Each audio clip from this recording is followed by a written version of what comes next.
The Denver Broncos are 8-2, and they're sitting atop the AFC all by themselves. But according to the rest of the world, they feel like they're pretenders. I have my thoughts on it. Let's talk about it.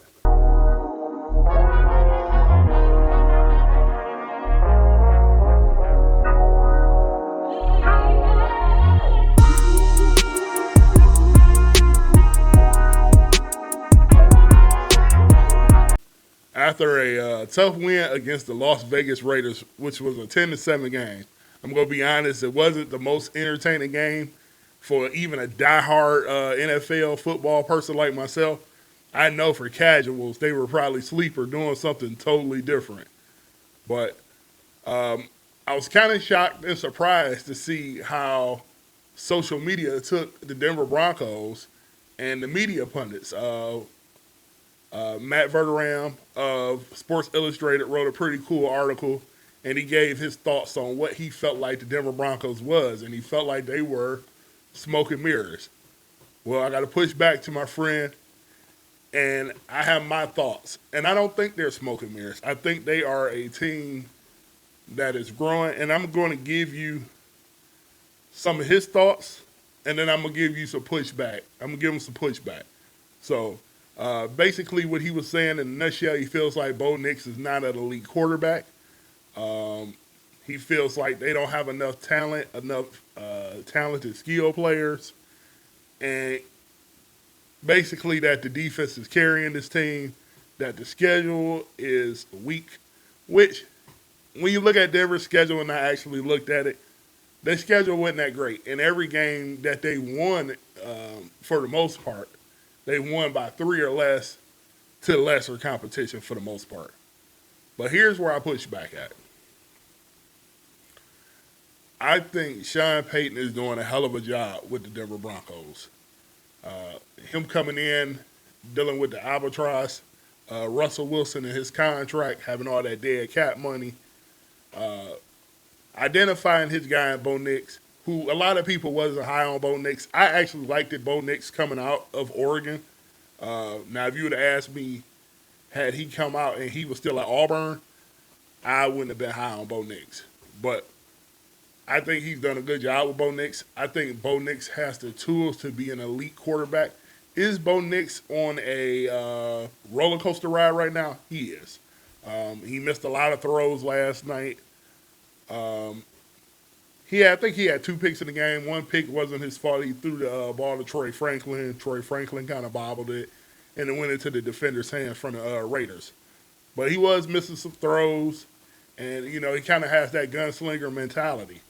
But what I'm seeing with Bo Nix is he doesn't have a fear to fail. And that's a big deal. He has those leadership skills where he's going to go and take his team to war and leave it out on the field. And I think Sean Payton likes that a lot about Bo Nix. We have to remember, Bo Nix is actually going into – this is his second season. So he played pretty well for the most part his first season. Now you go into that second season and the tape is out. Yes, has his game been inconsistent a lot? Yes, it has. But mostly every second-year quarterback who has that first good rookie season, when the film's out on them, teams are going to adjust to them. And for the most part, I think Bo Nix has been decent because when Bo Nix needs to make plays, he makes plays. And he has a lot of arm talent, and he improvises very well. I mean, these are things that you look for in a quarterback. He's a quarterback first and an improviser second. So these are main traits that I look for in a quarterback, and I think he does all of those things well. Secondly, you got to look at the Denver Broncos defense. The Denver Broncos defense is elite. It was elite last year. And I think they got almost 50 sacks this year. They may end up getting close to that Chicago Bears record of 75 sacks in the season. This defense is really, really, really good, and it's been good all year. I mean, they're holding teams to under 20 points a game. Again, have their schedule been great? No. But this team is built for playoff football. What they do well, they can run the ball well. Do they need to run the ball more? I agree with Matt on that. When you got J.K. Dobbins running the way he's running, and you have a speedster like R.J. Harvey, you know, you put those two guys in the backfield and get a good balance going between them two, you actually take some of that pressure off of Bo Nix, where Bo Nix doesn't have to sling it all around the field right now. Right now, like you said, his accuracy is a little bit off. He's a little up and down, and that's okay because he's a second-year quarterback. You know, to watch people in the media talk about Bo and, you know, get their takes on him, that's all well and good, but we have to remember he's just going into his second year. He does not have to be an elite quarterback right now. Now, is he in a division with some of the best quarterbacks when you have the Patrick Mahomes and you have the Justin Herberts? Yes. But all you need to focus on is Bo Nix making plays when it counts. And he plays winning football when it counts. That's the main thing. Another thing is that this Denver Broncos team is very balanced. This is a balanced team. And one of the more sneakier, underrated moves that they pulled off was bringing back the 41-year-old Marcedes Lewis. Because what does that do? That brings in that blocking tight end, almost basically another offensive lineman. And what he's going to do is he's going to help secure up that left side or the right side. So that means the run game is going to be even more potent. If you've seen him last night, he created a hole that J.K. Dobbins just walked through because he's like a wall on that side. So this team, more so to me, is a balanced team that's honestly built for playoffs. This team kind of reminds me of, what year was that, Ben? Was that Ben's rookie year, Ben Roethlisberger's rookie year? I think it was 2003 or 2004, whatever year it was, when Tommy Maddox got hurt and Ben Roethlisberger came in. The Pittsburgh Steelers said, hey, Ben Roethlisberger, we need you to manage the game, make plays when it counts, and we'll do the rest. We got a pretty good defense.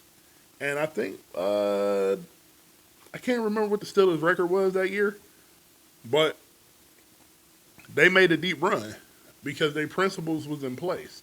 Now, Bo Nix has way more leniency with Sean Payton than Ben Roethlisberger had with Bill Cowher at that time. So, like I said, this is still what we're in going into week 11. He still has 5 or 6 more weeks to fine-tune his game to get to that point where he's starting to see these guys open. He isn't missing these throws. He's processing the field. He has to make his own adjustment. Now, if we're in week 15 and Bo Nix still looks like he's, you know, maybe seeing ghosts out there a little bit, then you kind of worry.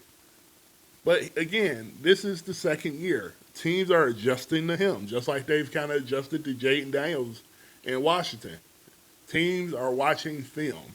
So, you know, Denver Broncos fans, I wouldn't worry about Bo Nix. I think he's going to be fine.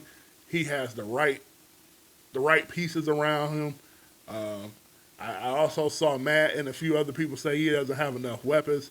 You know, Cortland Sutton is steady Eddie. He's steady Eddie. You got him, you don't have to worry about much. Troy Franklin is starting to come into his own. These guys are going to get better as time goes along. It's no big deal. This is the second year of the Bo Nix and Sean Payton era.